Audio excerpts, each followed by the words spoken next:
अगर आप भी चाहते हैं कि पूजा फिल्म्स का ऑडियो वीडियो सबसे पहले आप तक पहुंचे, तो लाल बटन को दबाकर चैनल को सब्सक्राइब करें और साथ में बेल आइकन को दबाना ना भूलें।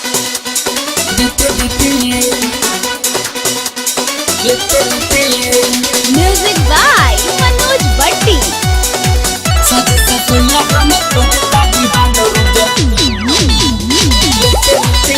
आप सुन रहे हैं लखेरी लाल को। साजो से सैया हमर पोते बिहान रोज लेते लेते तार लेते लेते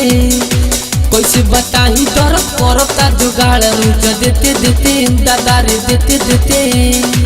मिस के गाली करे लाल हो कहेला हो हमर माल हो ऐसा दबाइल भई दुनु जो बनो हमर हेते हेते दादार हेते हेते साज से सैया हमर कोदेता बिहान रोज लेते लेते दादार लेते लेते कैसे बताही डर करता जुगाड़ रोज देते देते दादार देते देते देते देते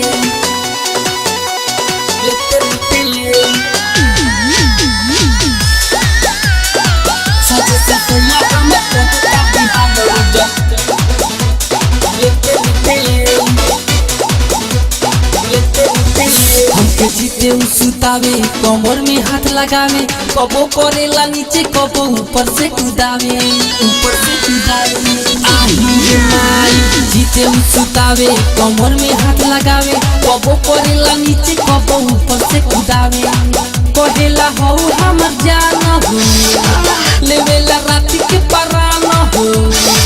ऐसा जोताइल हमर जैसे जोतेला ट्रैक्टर खेते खेते दादारे खेते खेते साथी से सोया हमर बोतेता बिहान रोज लेते लेते दादारे लेते लेते कैसे बताही डर करता जुगाड़ रोज देते देते दादारे देते देते देते देते आरके रिकॉर्डिंग स्टूडियो कोटवा। साजे से सोया हमर बोतेता बिहान रोज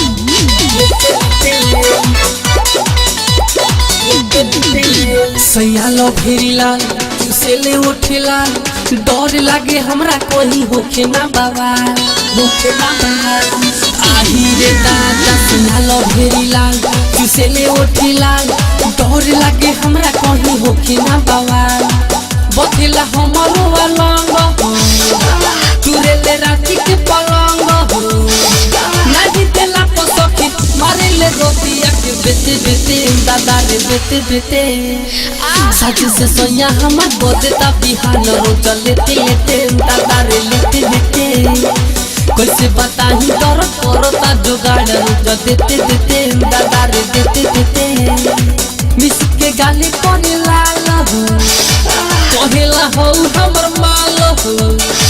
ऐसा दबाइल भई दुनु जो बनो हमर हेते हेते दादारे हेते हेते